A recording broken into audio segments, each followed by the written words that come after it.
Ini saudaranya ditanya sama malaikat, man rabbuka? Apa jawabannya? Habib Abdullah Al-Haddad. Habib pertama mungkin bohong dinisbatkan kepada Imam Haddad. Imam Haddad ahli syariat. Pertanyaan di dalam alam barzah sudah sangat jelas. Sangat jelas. Kita kan ada aturan akidah.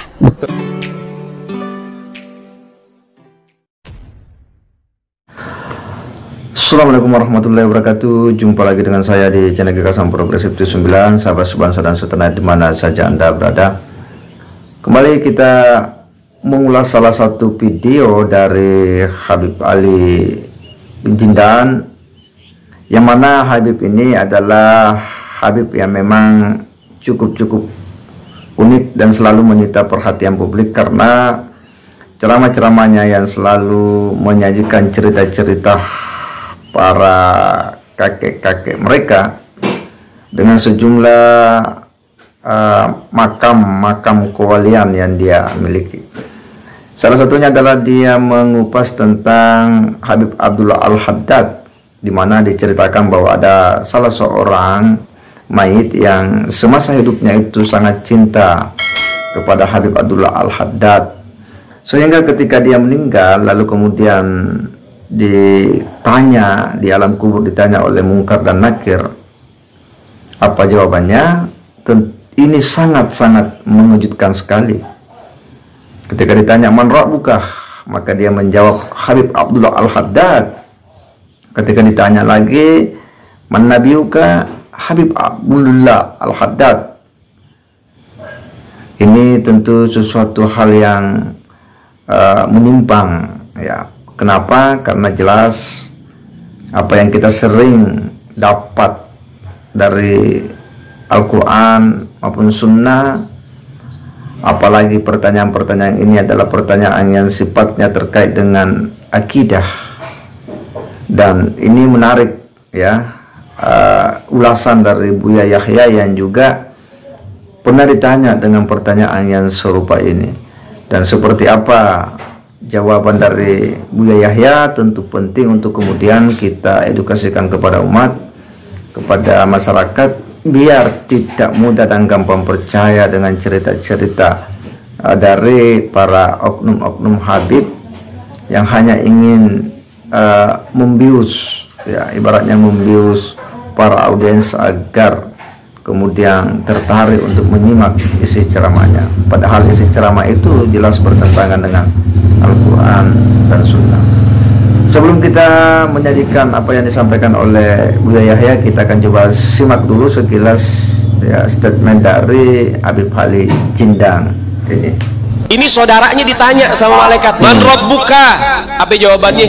Habib Abdullah Al-Haddad. Habib Abdullah Al-Haddad. Allah. Tuhannya ditanya sampai Tuhanmu Habib Abdullah Haddad. Ini orang ditanya lagi man nabiyuka, Habib Abdullah Al-Haddad. Ya, kalau kita simak, ya, sangat jelas apa yang disampaikan oleh Habib Ali Jindan ini, bahwa ketika ada seorang mayit yang kemudian ditanya oleh malaikat Munkar dan Nakir di alam kubur, man rabbuka, jawabannya apa? Habib Abdullah Al-Haddad. Ketika ditanya man nabiyuka, Habib Abdullah Al-Haddad.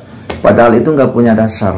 Ini kan cerita dongeng yang ini bisa merusak, ya, generasi Islam kita jika kemudian ini terus dibiarkan.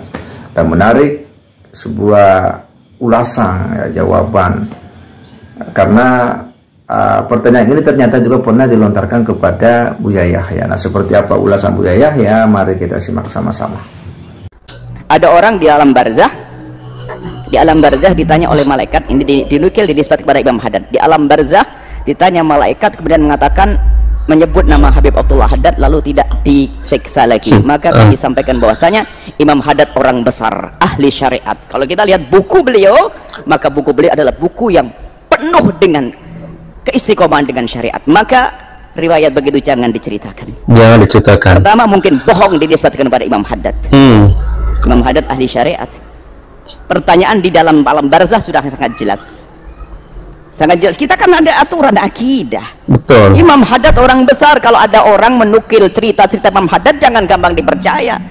Sekarang kan banyak cerita-cerita palsu dinisbatkan kepada para wali, bahkan bukan para wali, kepada Nabi. Hadis palsu ada kok. apalagi pada para wali. Kita tahu Imam Haddad dalam kitab Risalatul Mu'anahnya, kitab-kitab Imam Haddad yang banyak yang tersebar, itu adalah sangat syar'i. Anda sebagai ustadz ya jangan memilih dong cerita begini. Betul. Jangan memilih cerita begini. Di dalam pertanyaan di alam barzah itu adalah pertama adalah mungkin bohong, bukan dinukil dari Imam Haddad. Mungkin ada penulis pecintanya atau mendengar suara berita lalu kemudian ditulis.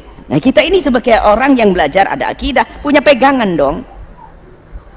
Pertanyaan jelas, man rabbuk, Allah rabbi, nggak boleh man rabbuk punya Imam Haddad ya, haram, nggak ada pertanyaan. Jawaban apa ini? Nggak ada, tidak mungkin. Jadi itu pertama adalah mungkin nisbat yang salah, bukan disampaikan kepada Imam Haddad.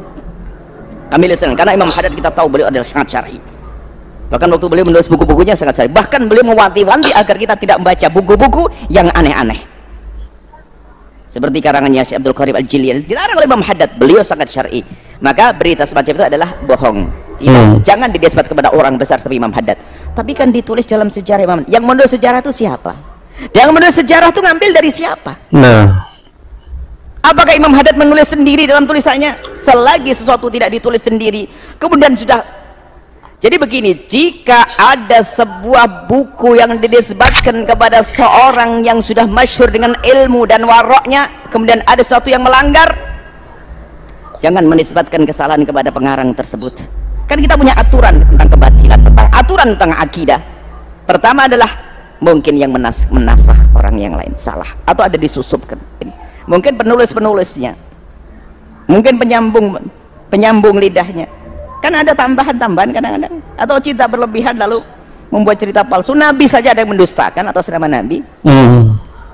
Ya, sangat jelas ya apa yang disampaikan oleh Buya Yahya terkait dengan pertanyaan dari salah seorang jamaah, yang mana bahwa pertanyaan itu ini memang pertanyaan yang terkait dengan masalah akidah. Dan apa yang disampaikan oleh Buya Yahya ini adalah sebuah edukasi bagi kita semua yang mencerahkan. Karena boleh jadi apa yang dinukil oleh seseorang, atau ketika orang menukil sebuah perkataan yang dinisbatkan kepada salah seorang wali, ulama dan sebagainya, itu belum tentu sang ulama atau wali itu pernah membuat pernyataan seperti itu. Ya boleh jadi karena orang yang terlalu fanatik terhadap salah seorang wali atau ulama, akhirnya dia membuatlah cerita-cerita yang itu sangat tidak benar.